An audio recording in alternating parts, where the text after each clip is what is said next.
اور مسلح جتھوں کی اجازت نہیں ہوگی۔ 4 انسداد دہشت گردی کے ادارے نیکٹا کو مضبوط اور فعال بنایا جا رہا ہے۔ 5 نفرتیں ابھارنے، گردنیں کاٹنے، انتہا پسندی، فرقہ واریت اور عدم برداشت کو فروغ دینے والی لٹریچر، اخبارات اور رسائل کے خلاف مؤثر اور بھرپور کارروائی کا فیصلہ کیا گیا ہے۔ 6 دہشت گردوں اور دہشت گرد تنظیموں کی مالی اعانت یعنی فنڈنگ کے تمام وسائل مکمل طور پر ختم کر دیے جائیں گے۔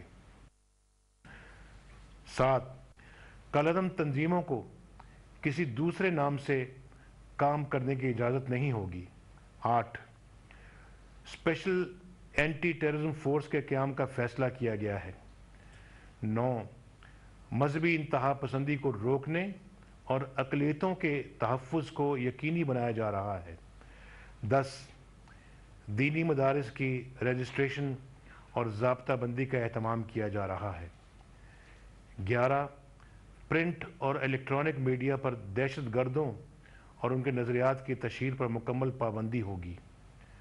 12 بے گھر ہونے والے افراد یعنی آئی ڈی پیز کی فوری واپسی کو پہلی ترجیح رکھتے ہوئے فاٹا میں انتظامی اور ترقیاتی اصلاحات کا عمل تیز کیا جائے گا۔ 13 دہشت گردوں کے مواصلاتی نیٹ ورکس کا مکمل خاتمہ کیا جائے گا۔ 14 انٹرنیٹ اور سوشل میڈیا پر دہشت گردی کے فروغ کی روک تھام کے لیے فوری اقدامات کیے جا رہے ہیں۔ 15 پنجاب کے بعض علاقوں جیسے ملک کے ہر حصے میں انتہا پسندی کے لیے کوئی گنجائش نہیں چھوڑی جائے گی۔ 16 کراچی میں جاری آپریشن کو اپنے منطقی انجام تک پہنچایا جائے گا۔ 17 وسیع تر سیاسی مفاہمت کے لیے تمام سٹیک ہولڈرز کی طرف سے حکومت بلوچستان کو مکمل اختیار دیا جا رہا ہے۔ 18 فرقہ واریت پھیلانے والے عناصر کے خلاف فیصلہ کن کارروائی کی جا رہی ہے۔ 19 افغان مہاجرین کی رجسٹریشن کے ابتدائی مرحلے کے ساتھ ان کے بارے میں ایک جامع پالیسی تشکیل دی جا رہی ہے۔ 20 صوبائی انٹیلیجنس اداروں کو دہشت گردوں کے مواصلاتی رابطوں تک رسائی دینے اور انسداد دہشت گردی کے اداروں کو مزید مضبوط بنانے کے لیے فوجداری عدالتی نظام میں بنیادی اصلاحات کا عمل تیز کیا جا رہا ہے۔ اس حکمت عملی پر عمل درآمد کو یقینی بنانے کے لیے آئینی ترامیم اور ضروری قانون سازی بھی کی جا رہی ہے۔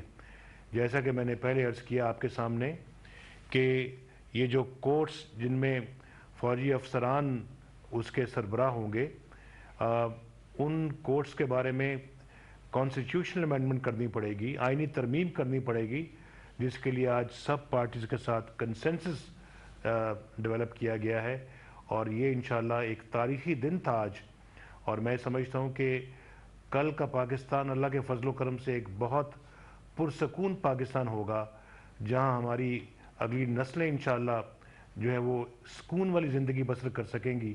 اور یہ میں سمجھتا ہوں کہ ہم پہ ایک قرض تھا جو کہ بہت عرصے کے بعد آج چکایا جا رہا ہے، اور الحمدللہ اس قائد اعظم کے پاکستان کو اسی طرح سے بنایا جا رہا ہے جس کا تصور علامہ اقبال نے جو ہے وہ دیکھا تھا، اور جس کو عملی جامہ قائد اعظم نے پہنایا تھا۔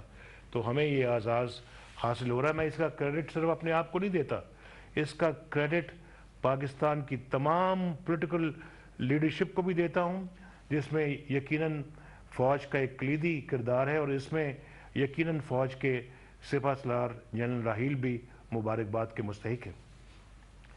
میرا عزم ہے کہ ہم پاکستان کی سرزمین کو دہشت گردی کے لیے استعمال نہیں ہونے دیں گے، اور میں توقع کرتا ہوں کہ کوئی اور ملک بھی اپنی سرزمین کو ہمارے خلاف استعمال نہیں ہونے دے گا۔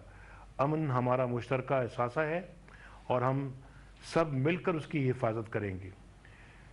عزیز اہل وطن، ایک باپ ہونے کے ناطے میں سمجھ سکتا ہوں کہ یہ چھوٹے چھوٹے تابوت والدین کے کندھوں پر کتنے بھاری تھے، میں دہشت گردوں کو قوم کا فیصلہ سنا رہا ہوں کہ اب تمہارے دن گنے جا چکے ہیں۔ ہمارے بچوں کو نشانہ بنا کر ہمارے مستقبل پر حملہ کرنے والوں کے لیے یہاں کوئی جائے پناہ نہیں۔ پاکستان کی سرزمین تمہارے لیے تنگ ہو چکی ہے۔ تم نے ہمارے معصوم بچوں کا لہو بہا کر پاکستانی قوم کو جو درد دیا ہے اس کا منہ توڑ جواب دیا جائے گا۔ ہمارے معصوم بچوں نے اپنے پاکیزہ لہو سے ایک لکیر کھینچ دی ہے جس کے ایک طرف بزدل دہشت گرد اور دوسری طرف پاکستانی قوم کھڑی ہے۔